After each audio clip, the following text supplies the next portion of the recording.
Un podcast ici. Dans la matinée du 10 octobre 2010, Paul Horton, un ingénieur en mécanique vivant à Cannes, grimpa sur son vélo pour faire une petite balade dans les environs de son domicile. Et il emmenait avec lui son chien Yogi, un Golden Retriever de presque 3 ans, qui le suivait à la trace. Après avoir parcouru ainsi plusieurs kilomètres, d'abord sur les routes vallonnées de banlieue, puis empruntant un sentier forestier, Paul Horton s'apprêtait à rentrer chez lui. Il allait sauter, comme à son habitude, une marche d'environ 25 cm de hauteur qui reliait le chemin en terre au bitume en sortant du bois. Mais cette fois-ci, l'ingénieur se loupa. Lui manquait-il de la vitesse, ou son impulsion n'avait-elle pas été assez forte? Paul ne saurait le dire, mais sa roue, avant, vint frapper violemment contre le trottoir et se vrilla.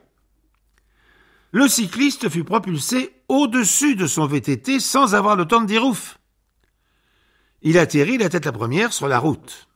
Hélas, l'homme ne portait pas de casque ce jour-là. Le choc le fit s'évanouir immédiatement. Quand il retrouva ses esprits, Paul se vit allongé par terre dans un cul-de-sac qu'il reconnaissait à environ 800 mètres de chez lui. Rapidement, il s'aperçut qu'il ne ressentait plus rien en dessous de sa poitrine. Ses jambes ne répondaient plus. Il était donc bloqué dans cette impasse, impuissant. À ses côtés se tenait toujours son fidèle chien Yogi, qui ne semblait pas comprendre pourquoi la balade s'était stoppée en si bon chemin.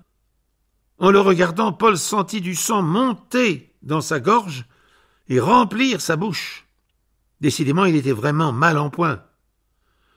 Réunissant ses forces, il cracha, puis parvint à murmurer à l'oreille de Yogi « Rentre à la maison, va chercher Sharon ».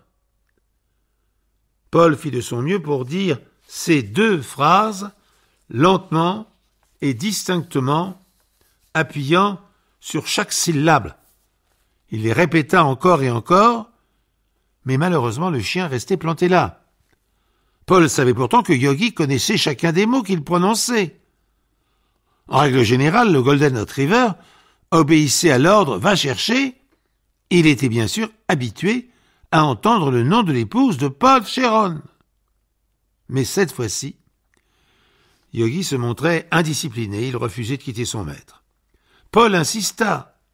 Pendant 45 minutes, il récita sa litanie sans perdre espoir. Par contre, il sentait bien qu'il commençait à perdre dangereusement ses forces. Enfin, ses efforts furent récompensés. Au bout de près d'1 heure de monologue, le chien se décida à bondir en direction du domicile de son maître. Dans sa course soudainement effrénée, Yogi croisa Marie et Bernard, 2 voisins de Paul Horton qui profitaient sereinement du beau temps dans leur quartier. Le couple s'interrogea immédiatement. Connaissant bien le chien pour l'avoir gardé à différentes reprises, il savait que son comportement révélait quelque chose d'anormal. Yogi se montrait en effet généralement très calme, et il ne paraissait normalement jamais sans son maître dans le quartier. Le chien se dirigeait maintenant vers eux. Il s'arrêtait à leurs pieds. Il aboyait plusieurs fois, puis il courait en prenant la direction d'où le couple l'avait vu arriver. Il s'arrêta au bout de la route, fit demi-tour, revint au pied des têtes, aboya encore et partit vers son maître en détresse. Marie et Bernard lui emboîtèrent alors le pas. Le chien les mena rapidement jusqu'à Paul, pour qui l'attente avait paru interminable. L'homme blessé avait perdu la notion du temps et ne respirait que très très difficilement. Le couple de voisins appela immédiatement les secours. Paul fut transporté en toute hâte au centre médical. Les docteurs constatèrent que sa colonne vertébrale avait été gravement touchée. Ils firent de leur mieux pour le soigner, mais au bout de quelque temps, le terrible diagnostic tombait. Paul ne pourrait très certainement jamais remarcher. Il fut transféré dans un hôpital proche, où les 2 premiers visiteurs à son chevet furent Sharon, bien sûr, et Yogi.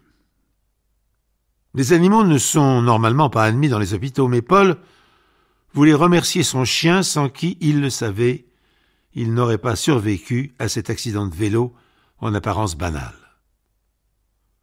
3 ans après le drame, la relation entre le maître et son chien s'est encore renforcée. Dans son fauteuil roulant, Paul ne se déplace jamais sans son compagnon, dont l'aide lui est devenue indispensable. Avoir Yogi dans sa vie, c'est une joie, une grande fierté.